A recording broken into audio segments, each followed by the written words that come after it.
Ang mga Pinoy nga naman ay talagang maparaan. Para lamang kumita, lahat ay gagawin. Ngayong linggo sa programang Kapuso Mo Jessica So ay makikilala natin ang mga taong ito na tila ba'y para mga assistant ng mga artista pero meron silang kakaibang ginagawa.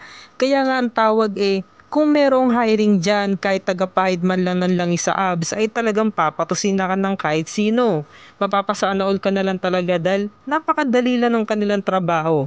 Sino-sino ba sila? Makikilala natin yan ngayong linggo ng gabi. Pakatutukan mga kapuso.